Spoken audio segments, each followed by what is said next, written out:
Mais um corte do Bopismo, deixa o like, se inscreve no canal, hypa o vídeo, comenta com a educação e é isso, turma, rumo a 200 mil inscritos. Fala um pouco da tua carreira, Rafa. Você, cara, é isso, você entrou no Porta dos Fundos em 2023? 23. 2023. Hoje eu vejo você fazendo sketches com o Porchat, enfim, com o Gregório, com o Caíto e tudo mais. Eu queria saber, e eu pergunto para algumas pessoas que vêm aqui e trabalham com outras pessoas que eu admiro profundamente. Eu fiz essa pergunta pro Caíto, como que é trabalhar com o Furlan, com o Leandro, com o Raul e tal.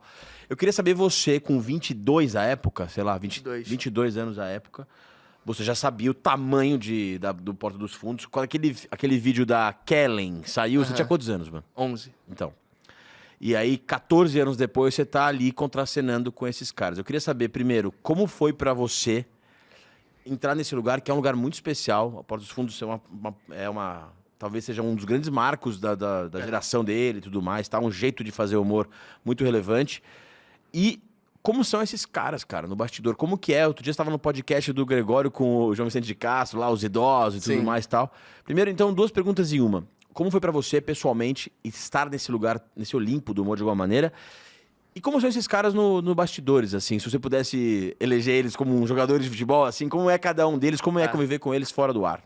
Bom, eu acho que o Porta dos Fundos me formou artisticamente, né? Como eu comecei a fazer teatro mais ou menos com 11 anos, e com 11 anos o Porta dos Fundos estreou, eu me apaixonei muito por aquilo, eu comecei a tentar reproduzir aquilo nas aulas de teatro que eu fazia.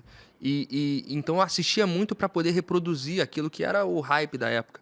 Então me formou mesmo, assim, de fato eram as minhas inspirações, como para eles eram a Regina Casel, Pedro Cardoso, a Débora Bloch, para mim era o Fábio, o Gregório, o João, o Tabet, eram eles. Então, quando eu cheguei ali, a primeira reação é de me sentir no Flamengo de 2019, é de me sentir num time que, meu irmão, é só não atrapalhar, é só fazer o básico que você vai estar ganhando, sabe?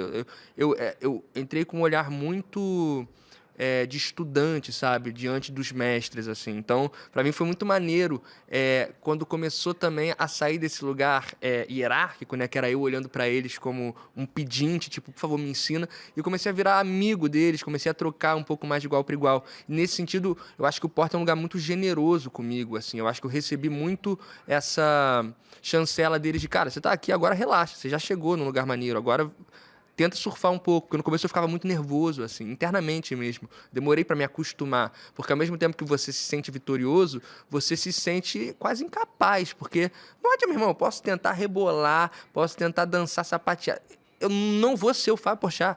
Não adianta, não vou conseguir fazer aquilo daquele jeito. Claro, ele é muito mais experiente e eu amo ele. E esse amor que eu tenho por ele, eu não tenho por mim mesmo, enquanto artista. Então, é um outro lugar. E eles foram muito generosos, assim, de me pegar pelo braço e falar, pô, vem com a gente. E aí, eu dei muita sorte, porque a primeira sketch que eu fiz foi mais um podcast, que é a sketch que originou o Vralcast.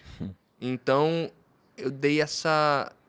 eu tenho, acho que um pouco, a minha família sempre me falou isso, que eu tenho um componente de bunda para a lua, assim, que as coisas acontecem de alguma forma, a sorte me acompanha, assim, Deus, né, alguma coisa desse campo, porque o primeiro vídeo foi um sucessaço, assim. O Vral entrou muito rapidamente nos vídeos mais assistidos do ano do Porta, e aí começaram a querer o programa, o público demandou isso, e aí a gente começou a fazer o programa, e aí eu tinha algo que me chancelava para estar ali, porque antes eu não me sentia pertencente, eu ficava tentando buscar algo que me justificasse estar no Porta. E aí o Vral, eu falei, mano, pô, eu fiz uma coisa maneira do Porta, sabe? O Vral é um programa foda. O Vral é um programa que eu tenho muito orgulho de fazer parte. Eu acho que é um programa que sintetiza muito a comunicação nos dias atuais. Eu acho que tem um resumo do Vral que o Caíto faz que é muito bom, que ele viu uma foto uma vez do Cazuza com uma frase do Renato Russo escrito Raul Seixas. E eu acho que isso é o resumo do Vral, sabe? É a falta de comunicação no estado mais brutal da contemporaneidade, sabe? Eu amo fazer esse programa, a gente vai voltar com mais uma temporada. Ah, que legal. Tô muito animado. Irado. E então o Vral foi quando eu consegui me acalmar ali diante deles. E eles são, cara, vou tentar aqui fazer aqui uma linha de raciocínio. Eu acho que dos que estão lá atualmente, né, de alguma forma, o Gregório é o mais... O Gregório talvez ele seja o mais genial, né? O Gregório é um cara que tem uma capacidade de umas valências muito diferentes. Ele escreve muito bem, ele atua muito bem, ele improvisa muito bem. O Gregório é um cara que eu olho e falo, meu irmão, esse cara faz tudo, ele se resolve, ele é muito poeta enquanto faz humor e um humorista com muita doçura, assim, na forma de fazer as coisas. O João Vicente é um figuraça, assim, que me recebeu muito bem, assim. Ele é muito engraçado, ele é muito amigo, assim, na forma de tratar e fazer com que você se sinta bem. Ele tem uma habilidade social muito foda, assim, de ver e uma capacidade de... Sensível, assim, ele fica atento. de um olhar, assim, muito legal. E o Fábio é o...